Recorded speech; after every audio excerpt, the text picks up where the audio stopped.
Hello दोस्तों, कैसे हैं आप सभी लोग। आज मैं आपको कर्ण और भगवान कृष्ण के बीच का एक प्यारा सा संवाद बताती हूँ, जिसमें कर्ण भगवान कृष्ण से पूछते हैं कि बताइए कृष्ण, मेरी क्या गलती थी जो मुझे जीवन में इतने कष्ट झेलने पड़े।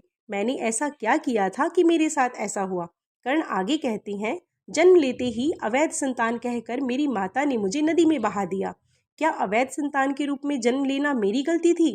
कर्ण ने आगे कहा, गुरु द्रोणाचार्य ने मुझे शिक्षा देने से मना कर दिया क्योंकि मैं क्षत्रिय नहीं था।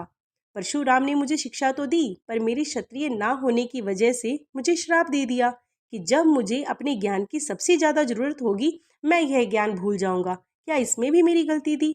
द्रौपदी के स्वयंवर में मेरा सबने खूब अपमान किया, मुझे सूत पुत्र कहकर वहां से निकाल दिया गया। तो क्या इसमें भी मैं गलत था। मेरी माँ कुंती ने मेरा साथ तो दिया, लेकिन कब, जब उनको अपने पुत्रों की रक्षा करनी थी। दुर्योधन चाहे कितना ही बुरा क्यों ना हो, लेकिन केवल वही है जिसने मुझे अपना मित्र कहा, सदैव अपने साथ रखा और बराबर का सम्मान दिया। तो भला मैं उसका साथ क्यों ना दूं। कर्ण की ऐसी बातें सुनकर कृष्ण पहले चुप हो गए, थोड़ा रुके और फिर कहने लगे कि सबसे पहले तुम तो ये व्यर्थ के आंसू बहाना बंद करो। तुमने अपनी सारी बातें कह ली हैं, अब मेरी बात सुनो। मेरे जन्म से पहले ही मुझे मारने की सारी तैयारियां हो चुकी थी।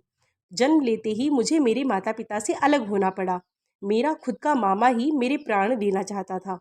बचपन में ही मुझ पर कई राक्षसों ने आक्रमण किया, उन सब से मैंने खुद की रक्षा की। जब तुम गुरुकुल में शिक्षा पा रहे थे, उस समय तक तो मैंने गुरुकुल का मुंह तक नहीं देखा था। मेरा बचपन तो गाय और एक ग्वाले के रूप में ही गुजरा है। जब तुम अपना शौर्य दिखाकर लोगों की वाहवाही लूट रहे थे, उस समय मैं 16 वर्ष की आयु में एक संत से मिला जिसने मुझे थोड़ा सा ज्ञान दिया। तुमने कम से कम उससे शादी की है जिससे तुम प्रेम करते हो। मैं तो अपने प्रेम से विवाह तक ना कर सका। मेरा विवाह उससे हुआ जो मुझसे प्रेम करते थे या जिनको मैंने राक्षसों से बचाया था। तो जो तुम ये बार बार कह रहे हो कि ये मैं किसका साथ दूं, तो तुम बताओ कि अगर युद्ध जीत गए कौरव तो तुम्हें क्या मिलेगा। तुम्हें बहुत सम्मान मिलेगा, बल्कि मुझे क्या मिलेगा, कुछ भी नहीं, सिर्फ लोगों के श्राप और बद्दुआएं। तुम कहते हो कि दुर्योधन के साथ बुरा हुआ है, तो तुम ही बताओ क्या धर्मराज के साथ बुरा नहीं हुआ। कृष्ण आगे कहते हैं, आने वाले समय में सब मुझे महाभारत के युद्ध का कारण बताएंगे, कहेंगे कि मैं ही युद्ध का करता धरता था। लेकिन हकीकत ये है कि मैं तो युद्ध में शस्त्र तक नहीं उठाऊंगा।